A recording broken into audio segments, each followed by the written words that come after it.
Good morning, CC families. This is cycle 3, week 16, and I am Mrs. Shannon, and we're going to start with English first.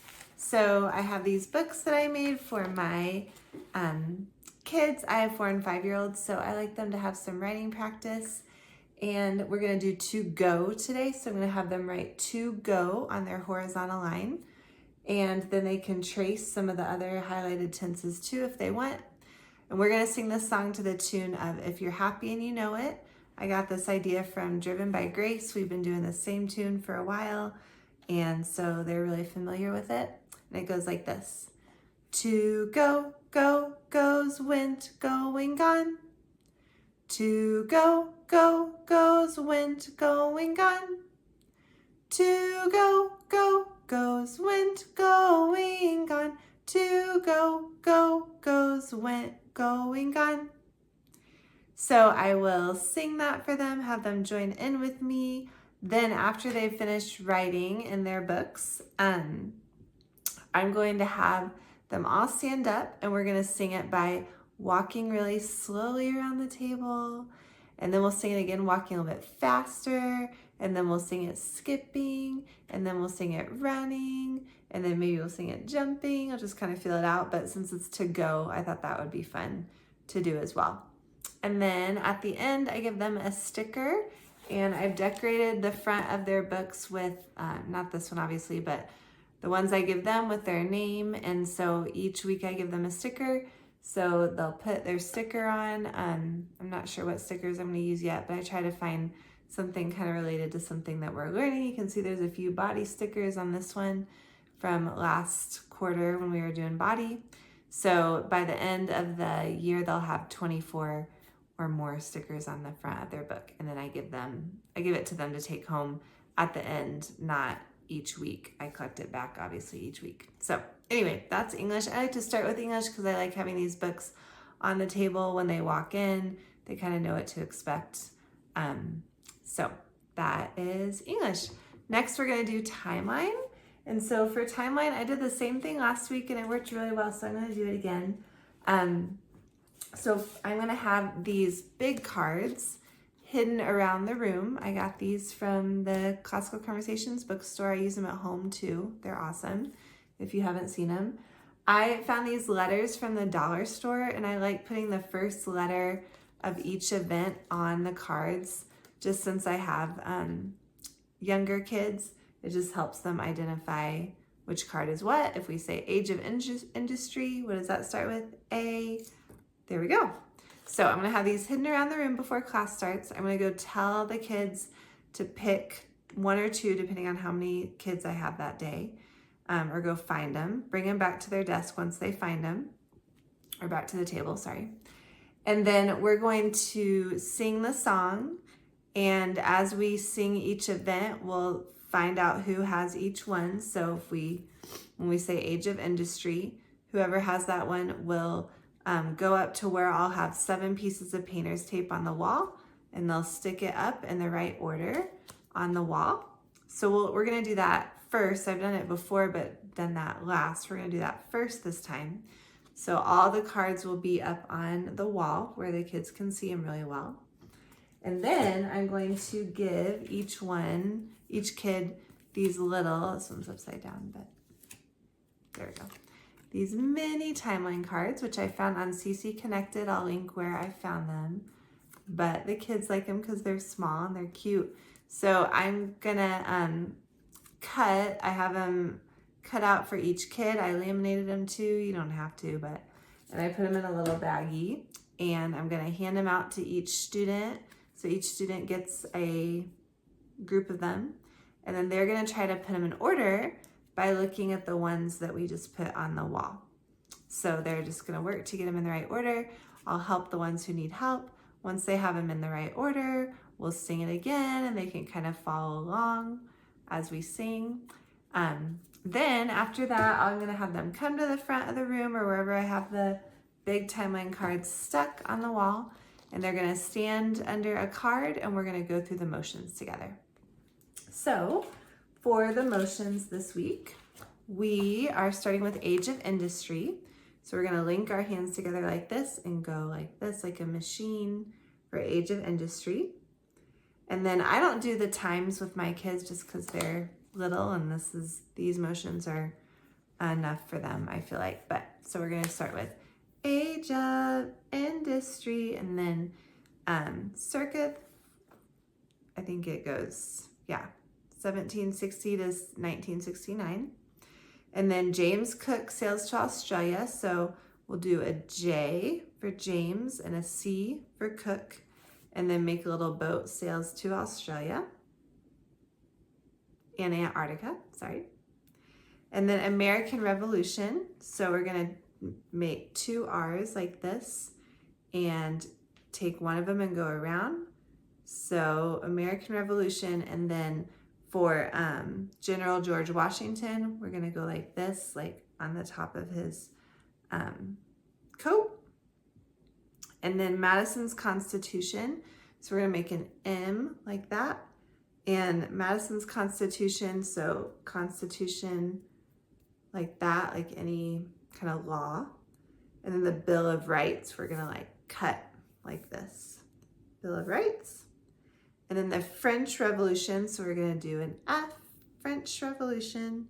And the same thing as an American Revolution, we're gonna make our 2 R's and go around like that.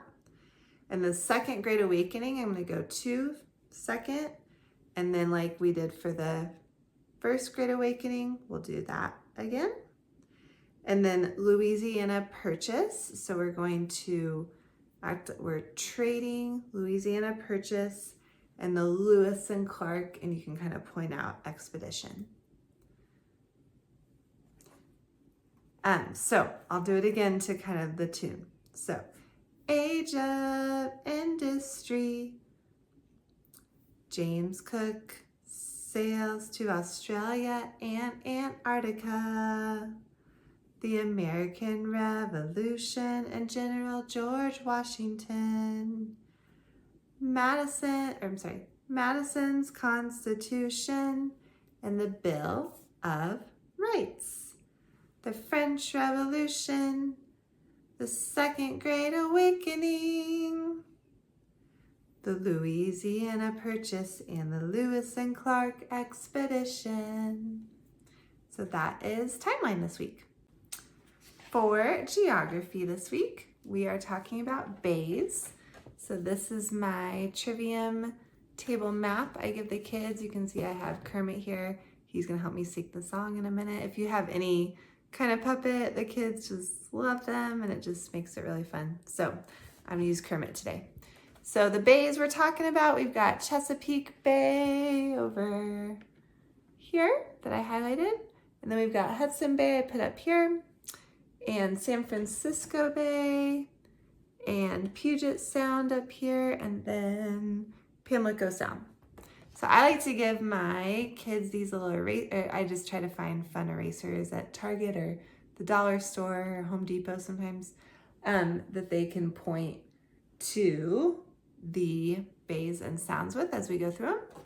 And then we're gonna sing a song to the tune of Down by the Bay. So Kermit's gonna help me sing. I'll try to do this so you can kind of see, and we're gonna point to him as we sing.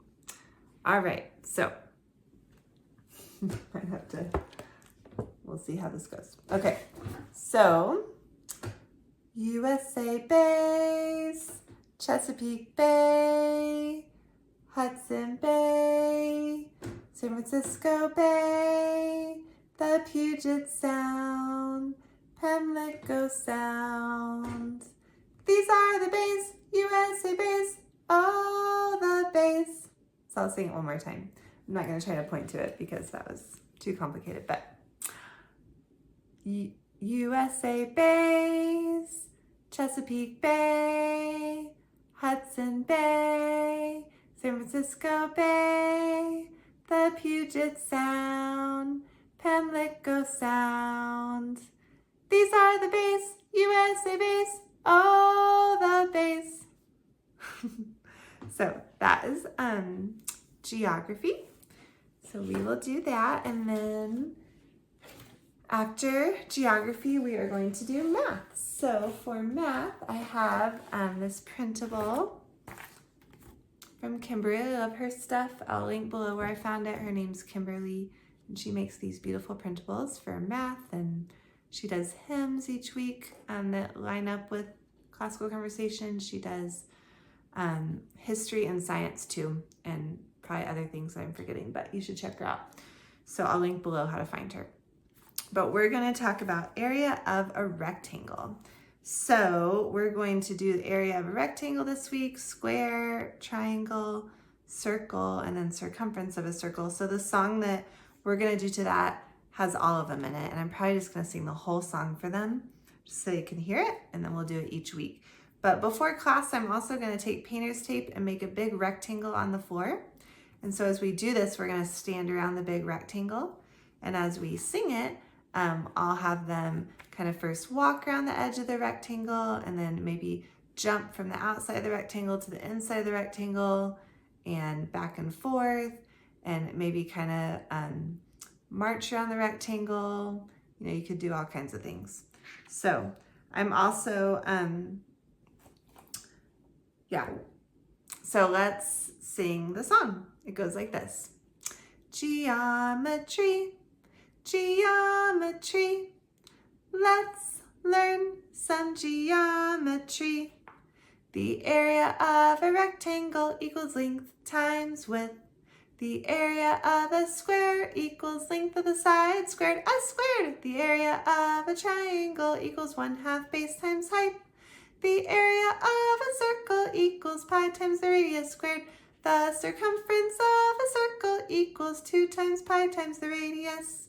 Geometry, geometry, let's learn some geometry. So that is our math song, and I will link below where I found that too. There's like that. I did not create that. I don't remember who made it, but there's a YouTube video with that song. So I will link below where I found that so you can listen to that too. But that is math. For history this week, we're talking about World War I. And I have this printable again from Kimberly that I'm going to put on my board.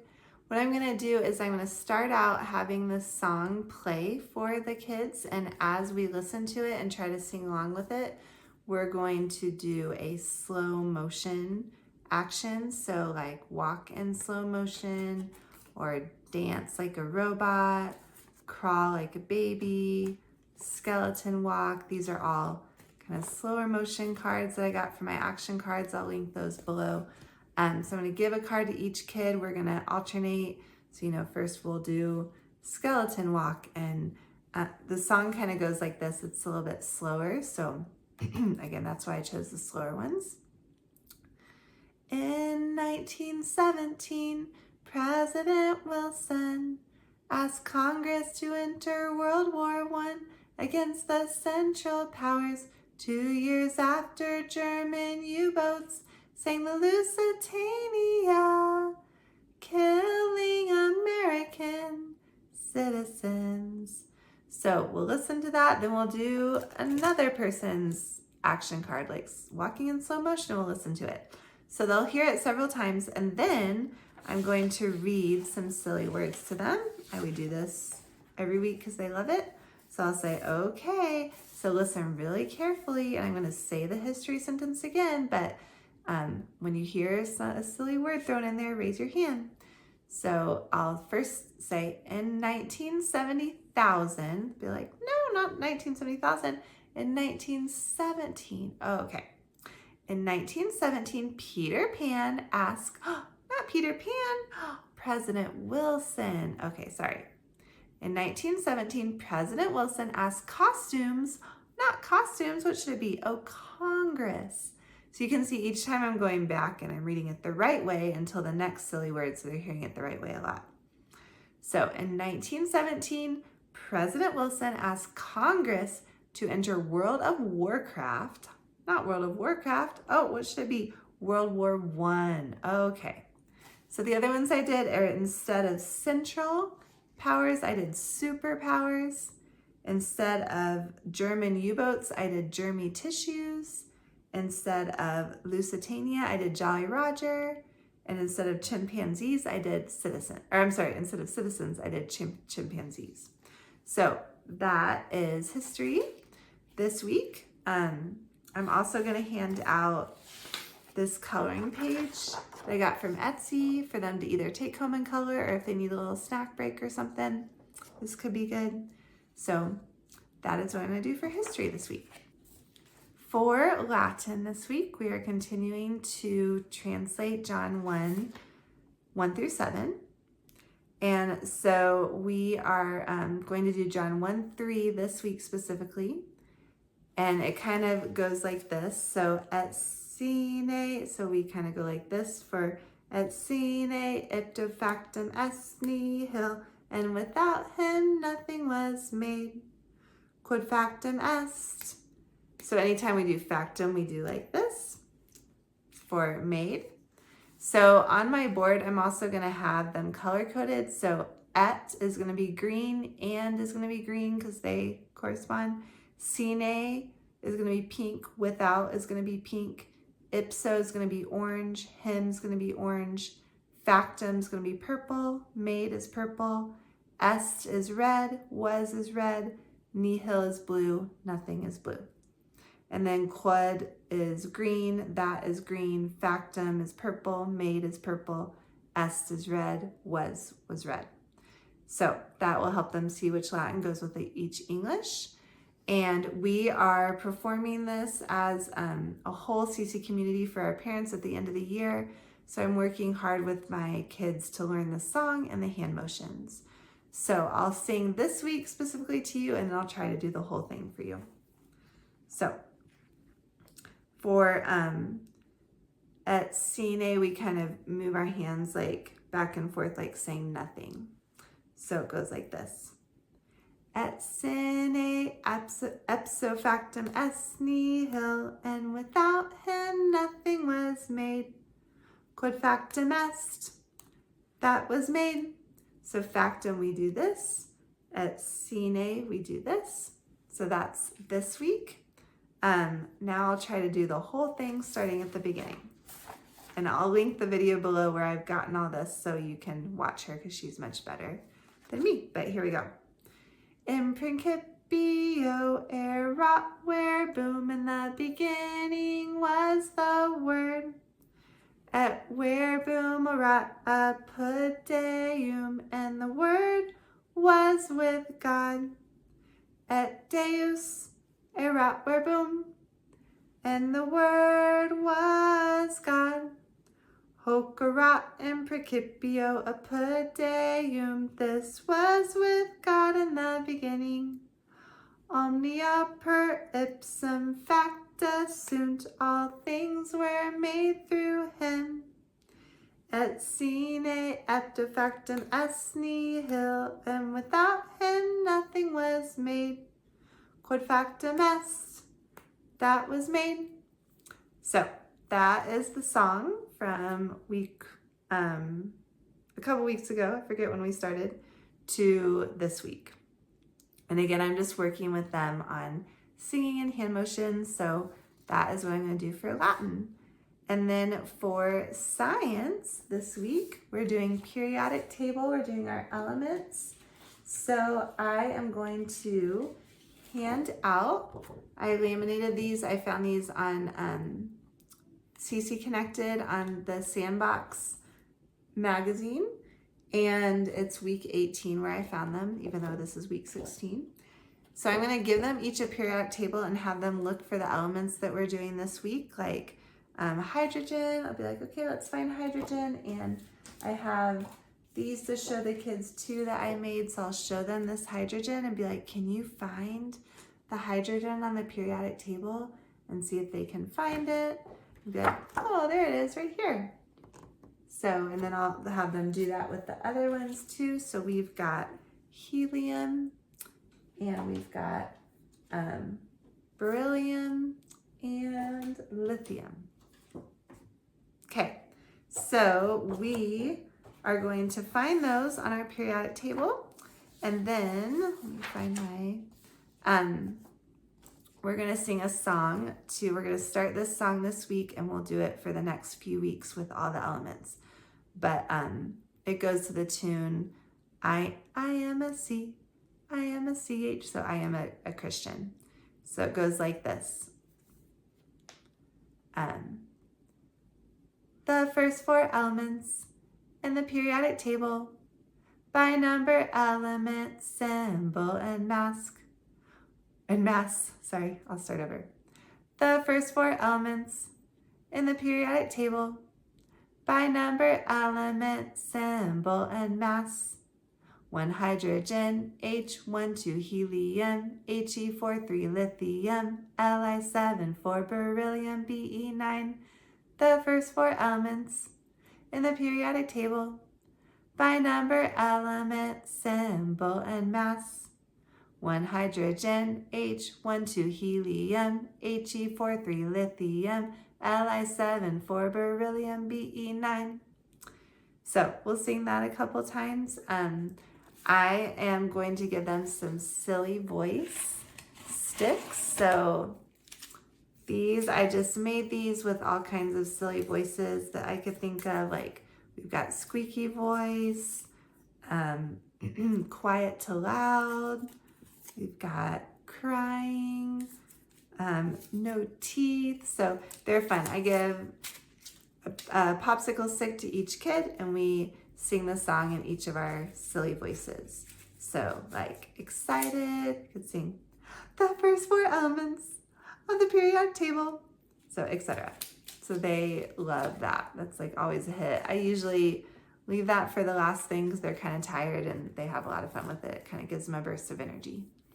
So you could also share with them hydrogen is the most abundant element in the universe, and nearly 73% of all mass in the universe is made up of hydrogen. And when it burns, it releases energy and combines with oxygen to create water, H2O. Helium is the second most abundant element in the universe after hydrogen, and nearly 24% of the universe is made of helium. We fill balloons with helium to make them float in the air. Lithium is a metal that usually takes the form of a solid. It's found in medicine and batteries and has the lowest density of all metals. And beryllium is an earth metal that's usually a solid, and it's found in emeralds or other gemstones. And it's ideal for use in brake pads and high-speed aircrafts, missiles, spacecrafts, etc. So I got that info from the science card from Classical Conversations, in case you're serious or curious. I also have somewhere, let's see if I can find it. Here it is. Another Etsy coloring page that I'm going to give the kids with all the elements on it to take home probably, or sometimes I like to have them color just as we're listening to some of the songs from the past weeks to review. So I also wanted to share what we're going to do for presentations. This week I'm going to have them tell us about one of their friends and what they like about their friend, what do they do with their friend, how they became friends, anything that they can share about their friend. And then for review lately with these kids, since they're just young and so tired by the end, I'm just going to have them color the history or science page that I gave them, and we'll listen to some of the songs from the past couple weeks. I make playlists on my computer of each week, the songs that we do, and so I'll just have them listen to them. So that, I believe, is everything. Have a wonderful week. Let me know if you have any questions, and see you next week. Bye.